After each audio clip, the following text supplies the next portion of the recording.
and beverages. And it's my great pleasure to have Patricia Comb coming to talk to us today. Thank you. Thank you very much for coming, everybody. I'm absolutely delighted to be here. It's great. Well, she's a Harrogate girl, so she's returning home. I think that's why. You're going to read a bit to start with, a chapter or a story from one of your books in the Yorkshire Wolds series called, and I love the title, Bet Einstein Didn't Know the Law Either. So over to you. I should explain that the books really come about because when I've had a website in the past, I did a weekly blog, a humorous story of something that had happened during the week. And I don't know why to husband and I, but funny things do happen. So I'd do a story, release it every Sunday, and then at the end, so for this one, I think I did all these over a year, and I picked the best stories to make into this book. So every story sort of starts with a little bit of preamble about good morning, dear reader, blah, blah, blah. So I'll cut that out from this little reading. But this is a story, this is a little anecdote really that happened on a dog walk around our village. So I was minding my nephew's dog. He's a chestnut-coloured Labrador, great big strong thing he was. So 6:30 prompt every morning, Dog and I sashay forth for our morning constitutional. He, all bright-eyed and bushy-tailed, me slightly less so at that time of day. I gradually awaken, and by the time we get to the recreation field, I'm ready to run about with him. He's a very big dog, strong, muscular, and quite a sight as he thunders towards me at full tilt. I move out of the way pretty sharpish, I can tell you, or he'd take me off my feet. The village is very quiet so early in the morning. Most of the dog waters come out about 8ish onwards. On our walk, we have the world to ourselves. Other than the occasional cyclist and one or two folk making their way to work at the small trading estate at the top of the village. One morning, I passed a beautiful lady, very well groomed, wearing a bright red dress, with strappy white sandals on her feet. Her blonde hair was piled high on her head, and she had a tiny leather handbag slung across her body. She looked lovely, and I assumed she was making her way to work at the trading estate. She beamed at me and called out a cheery, "Good morning." I responded in kind, and then Dog and I went on our way. A good half hour later, as Dog and I walked down the road to home, the lady in the red dress passed us again, going up the road. So she wasn't going to work at the trading estate after all. She had done the same walk as Dog and me, but in reverse, only missing out running about the field, I suppose. All those farm roads in those strappy sandals. I told Spouse about it over our morning cuppa together. "Fancy dressing up like that for a country walk," says I. Spouse looked pityingly at me. "She wasn't dressed like that to go for a walk," says he.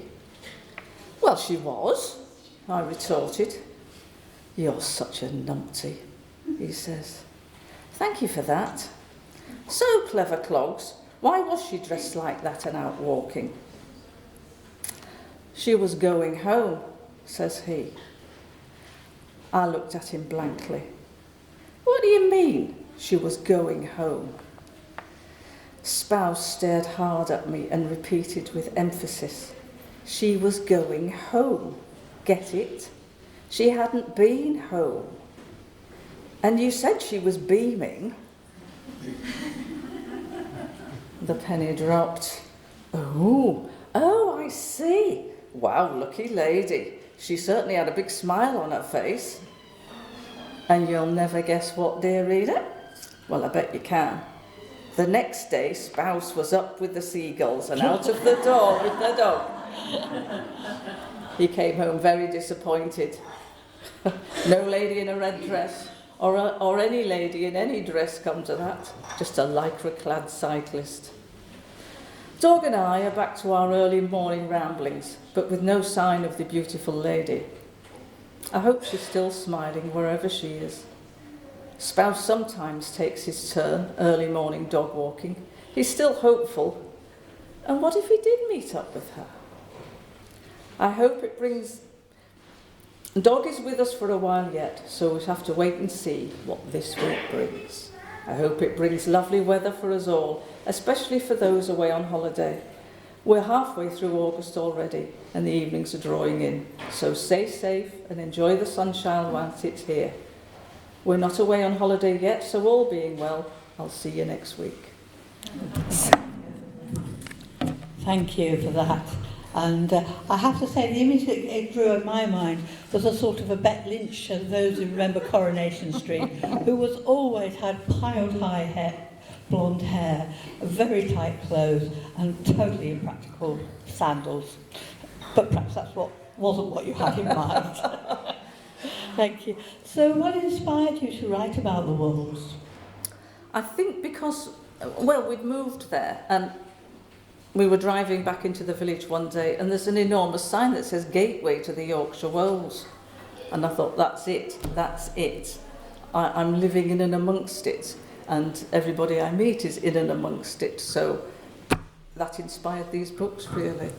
Yeah. And of course around here we know all about the dales and things, but does the Wolds have a particular character of its own?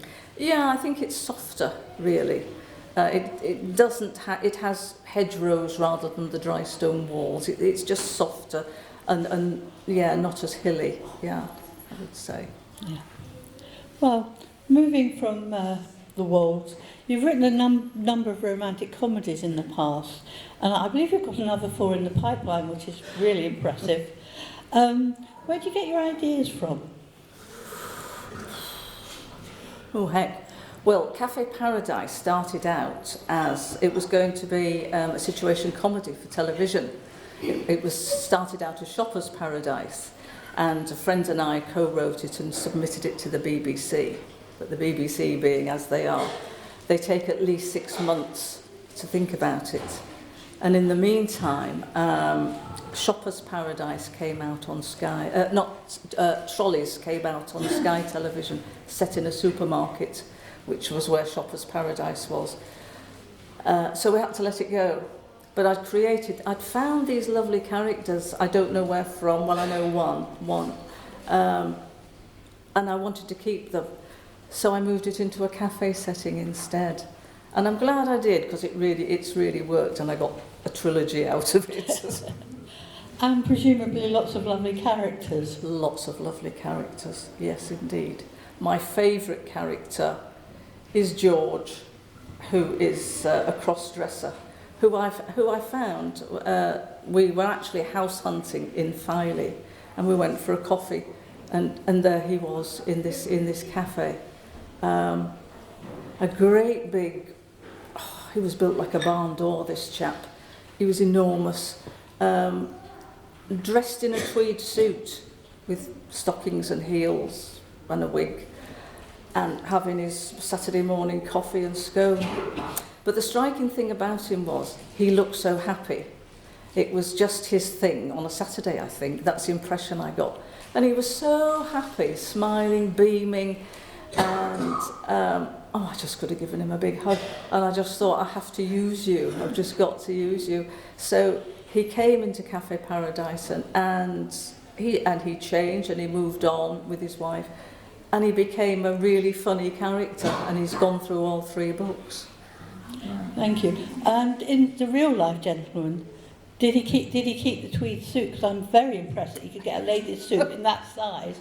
Speaking of somebody who's slightly large. I think it must have been tailor-made. He must have been he was a good 6'4" at least. Yes. And as broad, yes. But it was just lovely, yeah. Mm-hmm.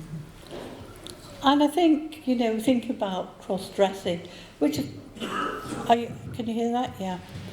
thinking about people who cross-dress, I mean, it's not uncommon for men to wear ladies' clothing, ladies' underwear. That's nothing unusual, nothing new. But do you think you can still write now about people, men cross-dressing particularly, when there's so much sensitivity now about trans people, about who are going many steps further than just having coffee and a lovely time in Filey? Well, I think so. I mean, look at Sir Grayson Perry, Yes. for instance. I mean, he's very happy in his own skin, however he dresses. So yes, I think you can. You wouldn't go at it with a pair of clod-uppers on, but I think if you're sensitive, yes. And I think we should. Yeah. Yes. Yeah. So any new cross-dressers coming up in your books? No, sadly not. Sadly not. No, because I'm stepping away from romantic comedy for the next book, but I've got about another 3 or 4. But no, I've got no, because the next book is it's a little bit more literary, a little bit more upmarket. I think I'm hoping so. So no. I think the cross-dressing gentleman. You try saying that. Sounds great fun, actually. Yeah. You know, whether he's literary or not, it does sound great fun. So thank you. But thinking about this, society is ever changing, and it seems to be changing quicker and quicker. Particularly if you speak to young people, showing my age. But do you think you have to be quite sensitive about modern trends in society when you're writing about things? I mean, standard romances used to be boy meets girl, they fall out and they come together again, and that is a very simplest plot. Whereas now it's much more complicated. Society is more open. It's a minefield, really, isn't it? Yeah. So, I suppose for the next few books, I hope I will be writing. I hope I'm not dodging the issue, but there actually is. One is the one I'm going to start now. Starts in the 1950s, and probably comes up to the 70s to the 1980s. So life was a little bit simpler. The book after that starts pre-First World War, probably comes up to about the 50s. So I hope I'm not subconsciously dodging the issues, really. And the one after that starts in the 50s as well. Yeah. So for the time being, I possibly might leave that minefield alone. Possibly coming back to the romantic, if I do come back to the romantic comedies, and I've got 3 or 4 of those, and I've also got 2 crime novels. It's an interesting thing, though, isn't it? Because you say about how society was very different, but if you think that things that we accept now quite happily, illegitimate children, who we don't call them that anymore, but certainly in the 50s, you know, for a girl to have a baby outside wedlock was a huge scandal. Lots of other things. If you were gay, that was illegal. It was a huge scandal. Whereas now it's like, it's part of life. It's no issue, isn't it? It's so much better. It's much healthier, isn't it? Than everything being swept under the carpet. And a lot of falsehoods spoken, weren't there? And the lies families had to tell to cover up where their daughters had gone to have a baby, and then possibly in total denial about it. And the misery it caused families, and gay servicemen, who are only just now beginning to be recognised, aren't they? I think it's much healthier that we're an open society now. But when you're writing, because it's sort of basically most of the 20th century you're covering, does these things like gay people, girls having babies without being married, does that add sort of dramatic tension to your books? Does that give you ways of exploring what was current at that time? I think it must do. I think it does. It all feeds in, doesn't it? Because we've lived through those times. And I'm not sure, personal experience, and I don't know quite how my subconscious works. I don't even want to delve into there too much. But it does all feed in. And what I find is, and what I've only lately realised is, the books that I'm starting to come to now, they've actually been cooking away in my head, probably for about 10 years or more. And you keep coming back to them, thinking about them, rethinking, and adding another layer to the book you hope to write. So you're getting to know these characters. I mean, coming down today, I live near Filey, and I was thinking about this next book I'm going to write. And it's about two brothers who have a very complex relationship because of what happened to them when they were young. And I was adding like more layers to the younger brother and getting to know him. Long journeys are great for that because you've nothing else to do, sit there and think. And so it's a bit like paper mache, you know, and you just stick a bit more on and stick a bit more on and get to know him better and how he might react, how he would respond to what's coming next or the unexpected that's coming in his life. And I love that. Yeah. And you mentioned your plotting and planning is the right word for crime novels. Is that the first time you've written crime novels? Is that a new departure? Oh, haven't started the crime ones yet. That's kind of it is. Well, yes, that's another one that's been up there a good 10 years, at least. I'm a slow worker, I'm afraid. I'm only not doing it now because I don't know whether to start it from the beginning, do it in a linear fashion, or whether to start really at the end of it and let it unravel. And until that's cooked, I don't know. Personally, I don't like crime novels where they tell you at the beginning who's done it. Oh, don't you? No. Oh, well, personal choice here. I was reading about Julian Clary yesterday, who's written some crime novels. I haven't read any, but I'm going to have to, because he says in the first, I think, couple he's written, you know, there's a lot of bodies, but you do know who's done it. Has anybody read any of them? No, I'm going to have to get one. This was my doubt about the first one, because you would know, you know who's done it, and you know why, but you don't know the how. It's the fascination of the journey of how they do it and the planning, etc. But now I've lost you, I can tell. Absolutely. I read one of L.J. Ross's books, which is set in Northumberland, and a friend said, as often with books, you must read this. And that was very much, you know, the murderer was, yeah, he did it in the first chapter. I'm gone. So just a small plea from the floor. Okay. Taken on board. I shall look forward to reading it when it's done. You've also written some children's books as well, so...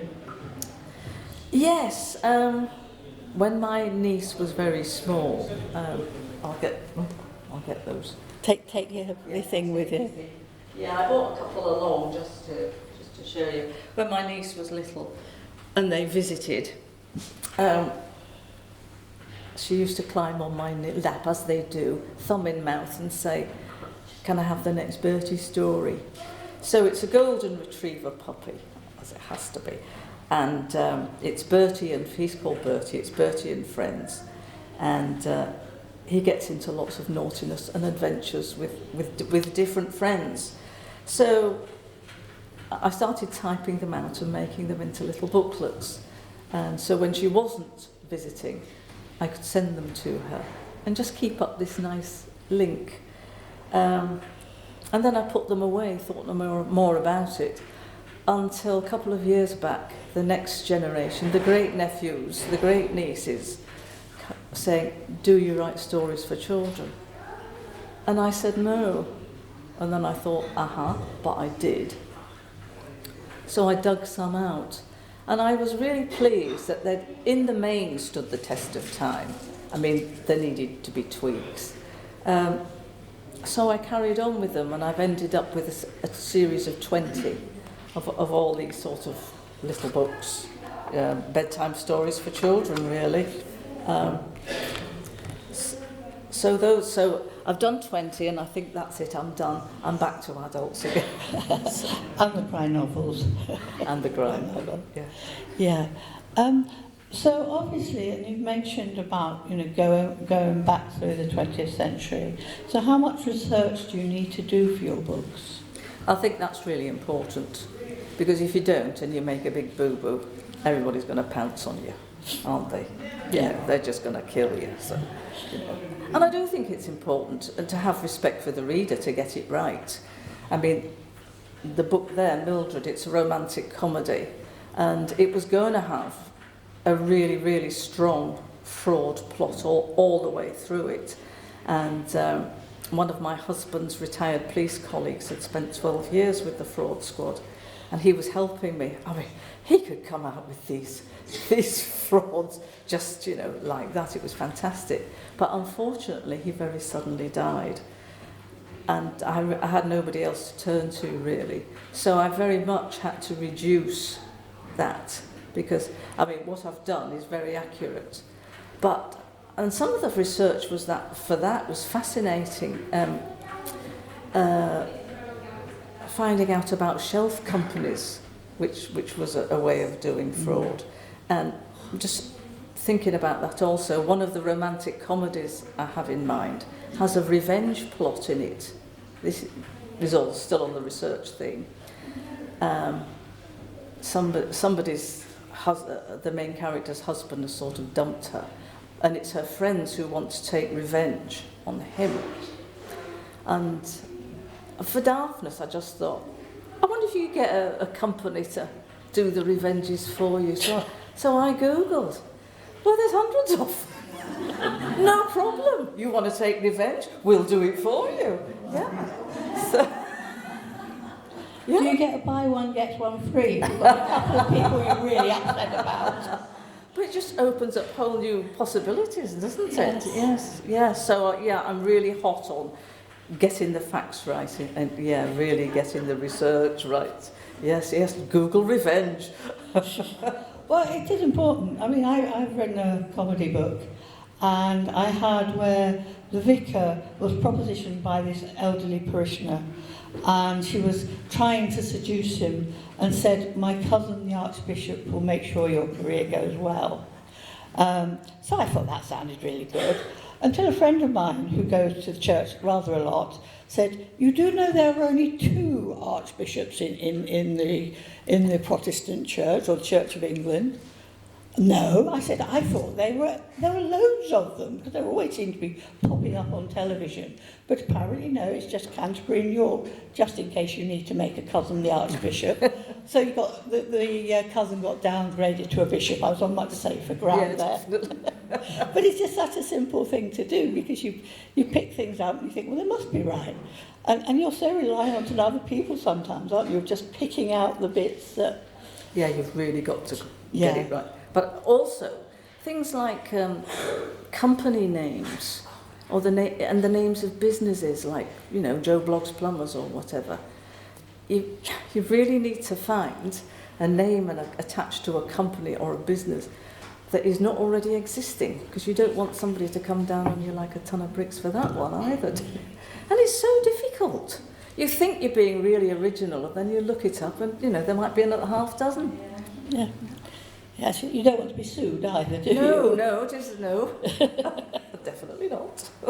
So you're obviously a prolific writer, and all these books that are sort of bubbling away. So what is your routine as a writer? Mornings, early mornings till lunchtime. Yes. Do not disturb notice on the door. No phones. Nothing. No coffee? Coffee could feature. Coffee could definitely feature. But no, I think my brain's very busy through the night as well. So I don't know about whether you're the same, but you sort of, when you get up in the morning, it's kind of all bubbling away. Yes. And before you lose it, just get with the laptop or the paper, whatever, and get on with it. And but once the world intrudes, if you started on emails or meal preparing or something. For me, if I thought about going back to it later, it's too late.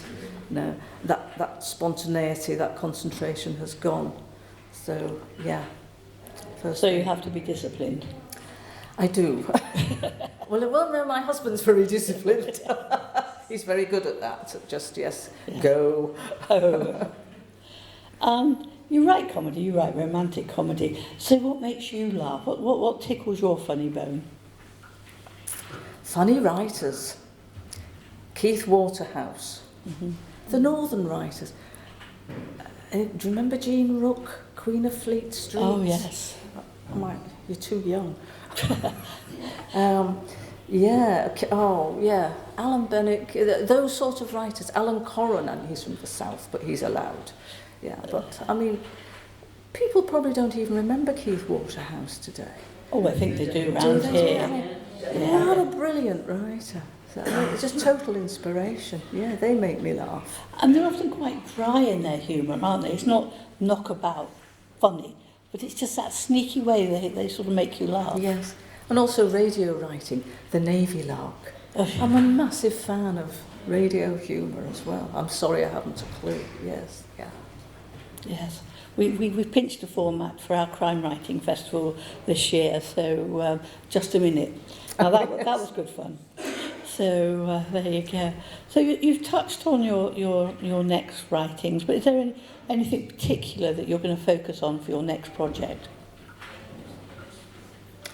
It's a book called Taking Care of Charlie, hopefully to be started within the next couple of weeks, I'm hoping, about these two brothers. And they do have a very complex relationship. And it's the first book I'm hoping to write, I actually know how it ends, which is a slight worry for me, because I do like that. It's a bit like the pearl in the oyster shell, worrying away there, irritating, usually with a book that I don't know, can I make it work out? Can I get there? But with this book, I know exactly how it ends. And I'm hoping that will be a very positive thing, and I can build around that. So that'll go from the very early 50s, probably through to the 80s, I think. Yeah. So lots of what is now historical research, Yes. but to me it's like last week. But hey, yes. You're telling me I'm history. I hate to worry us all, but a friend teaches modern history, and it finishes in the year 2000, and it's like it can't possibly be that. But yeah, that's modern history now. So you're looking slightly stunned. Well, I'm just thinking my history A-level, modern history, started about 1850. It's gone on a bit since then. So there you go. Well, thank you for that. Do we have any questions from the audience?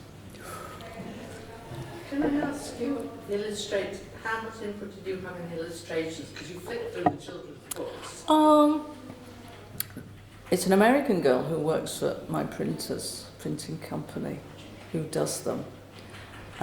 She's actually mainly an abstract sea artist, but she took this on very bravely. Yet we do discuss them between us, and then she submits some ideas, and then I suggest some tweaks. Yeah. So we sort of get there like that, really. The only thing she can't do is draw people, which was a problem. So, well, it was and it wasn't, in that you'll get people, well, there's not many, it's mainly sort of Santa Claus and the dog's owners, so you'll get them to the waist up. So in a way I quite like that, because then the children can decide what they look like, what nationality they are. So. And has she done like the covers for that book? Yes, yeah. Yes, she has. Yes, that's Bertie Gets the Blame. So there's a poodle with a pot of paint all over him, and poor old Bertie getting the blame for it. Yes, she does everything. Yes. Brilliant. Does anybody else have any questions? Yeah, hi. Do you have a degree or sort of education do you have for writing and Yeah, I've got a Bachelor of Education degree, and I majored in English and drama. how helpful that was, I'm not sure. No, it is helpful, obviously. Yes, I think it does help. But I did find when I'd finished formal education, I needed that gap to kind of let your mind go fallow for a while and find my own style. Yeah. And there's a lot, isn't there, about the author's voice? You know, having your own voice, not being in the style of Alan Bennett or Keith Waterhouse or any of the others, and that's really important, isn't it? Paramount, yes. That's, I think, how I managed to get my first novel written. That I suddenly decided one day, okay, write exactly as you want to. Don't take any notice of anybody else and what they do. Write just how you want to write. And I was away. Loved it. Really. My question follows on from that, really, because I'm interested, you know, I mean, I'm not asking to tell me how old you are, but at what stage in your life you started writing your novel, and whether you know, how you managed to get your novel published, you know, whether you've written all your life, just how your writing developed, really. I have written all my life, I think. Scribbled, yes. I think most writers probably do. So were you a member of a writers group or something like that, or how did you know? Yes, I suppose how I really developed it. We moved to Scotland, Dumfries and Galloway, and we lived just outside Wigtown, which is Scotland's national book town. So it's full of bookshops, and there was a writers group. So I plucked up my courage and joined the writers group. And yes, it was very helpful. Yes, I think that really helped me develop as a writer. Even though sometimes I went against the grain of the writers group. Okay, tell us more. I'm all ears because I belong to writers' groups. Oops. To be fair, different writing groups have very different styles. Yeah, they were very... I was the only one that wrote comedy, which is quite difficult, because you could come over perhaps as flippant, but actually you're quite serious about it. So one of the members of the group very unexpectedly died, and she was very much an artist and a poet. And there was a lovely little theatre in the area, and they'd asked us to put on like a memorial evening. And we were asked to produce our own work about living in the country. And I think it was supposed to be very pastoral. I don't know where she came from. This is where do you writers' ideas come from? But Lucinda popped into my life, who is now going to be a romantic comedy. And she'd been dragged to live in the country by her banker husband. I think it was at the time when bankers had, you know, enormous bonuses, and so her banker husband had bought this vast estate in the area, and had decided he wanted to reform his wife anyway, because he felt she was far too much of a spoiled London lady. So she's plonked down in the middle of kind of nowhere, and takes to the drink. So I wrote 2 monologues involving this Lucinda, and there was very much a this wasn't what this evening was about sort of thing. So, but I think I just had to hold on to my courage and say, this is me, this is part of pastoral living. And actually it was a huge success. Excellent. And to be honest, that is quite common in rural areas. I've lived in the Dales, where you have women, they've been plonked into the middle of this society, and actually they don't feel they fit in. And it's all right for a husband who's pushing off to earn his squillions, but actually they're stuck at home. And sadly, amazing the numbers that do end up drinking. Yeah. So you're probably more in tune, if you like, with pastoral life than maybe some of the others. Yes, I can't wait to... that book is going to be called The Redemption of Lucinda Mannering Hay. That's a mouthful, isn't it? Yes. But anyway, that's probably what it's going to be. But yeah, again, she's got quite a lot of layers on her by now. But and also it's her interaction with your very embedded ladies of the community, and she is kind of the polar opposite, and how they have to kind of how she has got to change a bit. Yes. Thank you. Are there any more other questions? I was going to ask about the publishing. When you started looking for a publisher. I never did. Okay. I never did. When I was in Wigtown, a new writers group was being set up by another lady. And this lady came along thinking it was just going to be like a social group, but she was actually a professional editor. And we hit it off really well. And she worked for a number of companies, but particularly a self-publishing one. And that's the route I decided to go down. And I'm glad I did now, because I'm in control of everything. And I can decide where my books go. I can sell them where I like. Which I go to arts and crafts fairs all around North Yorkshire and sell them. And I can decide my covers, layout, everything. And I really like that. Right. Any more questions before I bring it today to the close? No? Well, can I just thank Patricia for coming, and perhaps we'd all like to bit of applause. Thank you.